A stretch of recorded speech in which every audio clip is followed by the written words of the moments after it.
Welcome to UA Nexus. In the next few minutes, I will walk you through how a team takes a project from sign-in to a complete reviewed set of accessibility findings. Upon sign-in, this is the dashboard. Leaders see portfolio level metrics across every project they oversee. Individual contributors see the projects they are assigned to. You can filter to find a specific project or browse a complete list of projects. Each project card shows the status, the number of artifacts, the WCAG conformance, the risk level, and a few quick actions where you can download an ACR or the findings. Let me select a project. We are now on the projects view where you can see the artifact testing status, the WCAG conformance, and every artifact in this project and the total findings broken out by status, severity, and defect type. Below the metrics,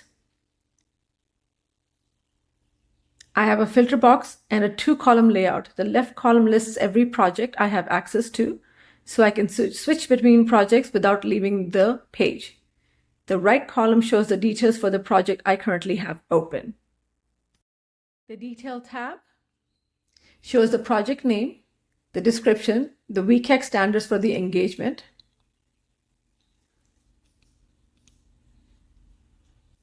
On the Artifacts tab, it lists every web page in this project. From here, I can evaluate any artifact. The Project Team tab shows the project team assigned to this project. The Lived Experience tab is where I can configure lived experience testing. If we want lived experience testing on this engagement, I can set it to yes, and then choose the experience to include.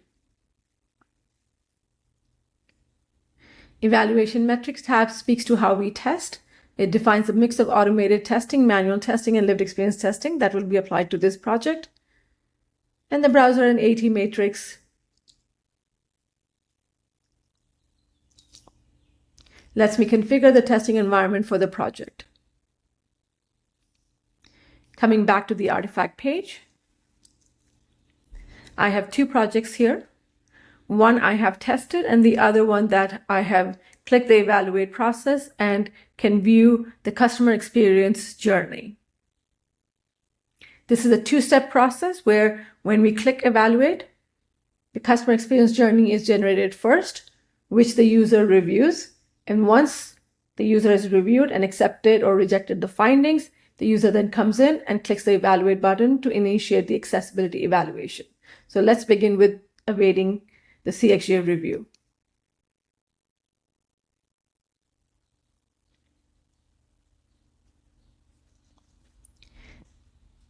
This is the first person walkthrough that captures how a customer actually experiences the page in the order they encounter it.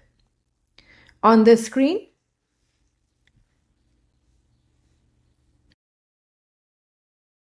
alongside the journey, you see the CX score. This reflects the customer's experience of the page based on the real challenges they would encounter. For example, a missing page title, a marketing phrase used as H1,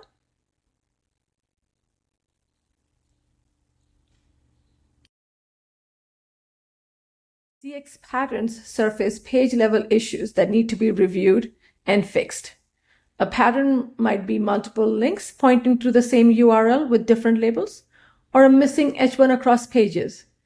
CX Analytics gives you a deeper look at the content and structure of the page. So these are the patterns. Schedule a content consultation appears twice in main content. Sign in CTA duplicated inside main content and alongside primary CTA. It explains why this matters, the examples, recommendations, and If there's any supporting evidence that goes along to it with it, you can click and view that information. Now I will come down to the CX Analytics section here, which is grouped by 8 sections: page title, heading meaningfulness and structure, navigation labels, CTAs buttons, links, section and landmark, non-text content, and form labels. I will expand the page title. It has evaluated the page title, which is currently set to UA Nexus, and it's recommending that we use UA Nexus Digital Accessory Platform as the page title.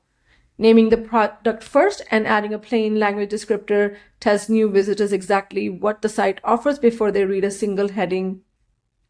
So as I review it, it gives me an observation. It tells me the AI analytics, whether it's descriptiveness and if it's weak on H1 alignment, and it has made a recommendation which I can accept. When I accept this, the corresponding 2.4.2 success criteria will automatically be set to fail, because based on my review, an engineer has to make this change. As I proceed down further, there's an H1, empowering inclusion in every digital interaction. It says recommend use digital accessory platform and services for every organization as the H1, or keep the current aspirational line and promote the supporting paragraph text so it immediately follows without visual separation.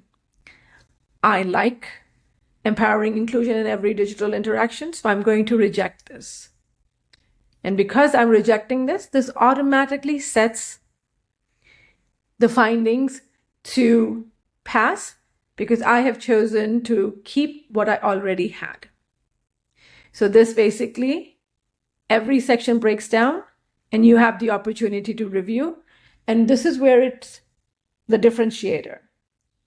The individual does not need to know the success criteria. We have the mapping where you, as an individual, as a product, as a content creator, you view the information in the language that makes sense to you. You read the observation, you understand the analytics conducted, it tells you the issue, it gives you some summary analysis, it tells you the impact that it has on a cited user and an impact on a non-cited user. And based on this evaluation, you have the right to make the decision of whether you want to accept or reject the changes. From here, I have 16 accept or reject suggestions, recommendations.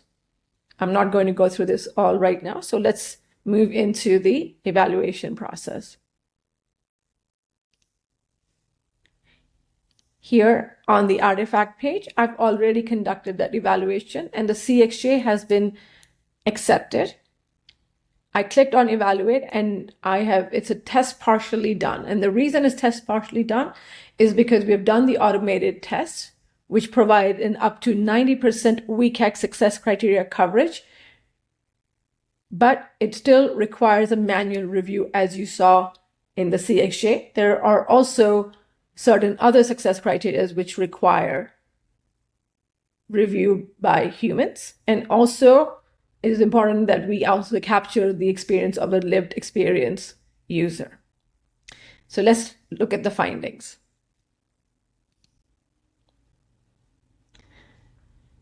Here you can see the entire breadcrumb where I am. So I'm currently on Unified Accessory Project, UA Services, and I can see what is the progress of my evaluation. The CXJ was created, evaluation completed, generating and finalizing all the findings. How much did this page score in terms of WCAG? It's 92.9%.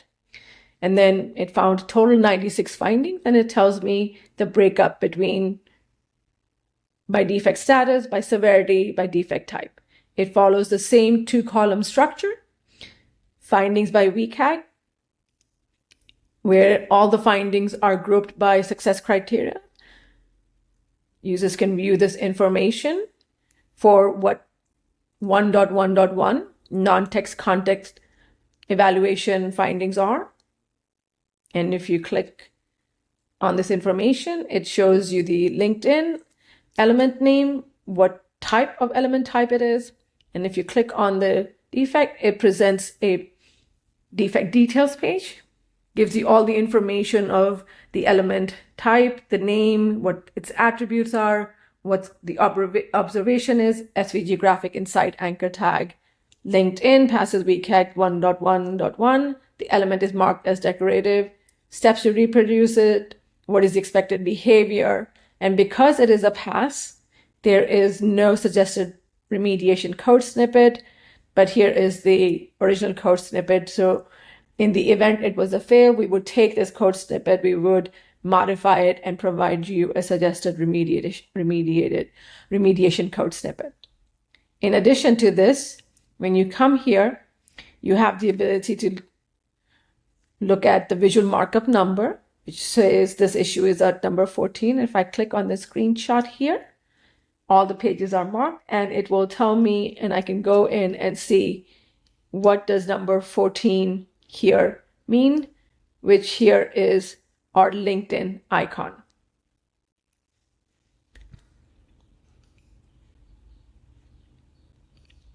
I can also view the same by defect ID. I can see the information on the defect, the same information, same visual markup information.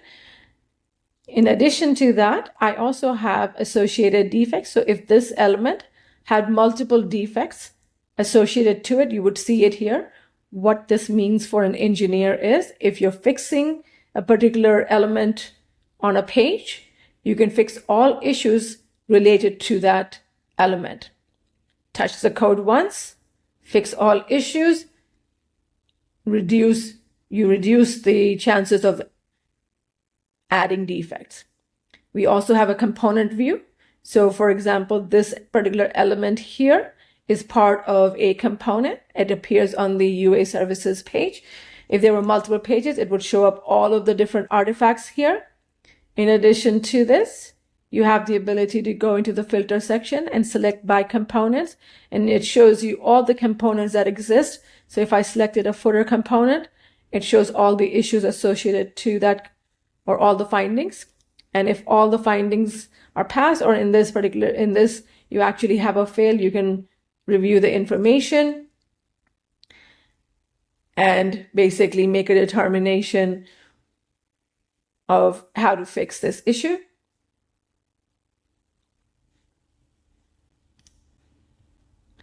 Rest of the items are all passes.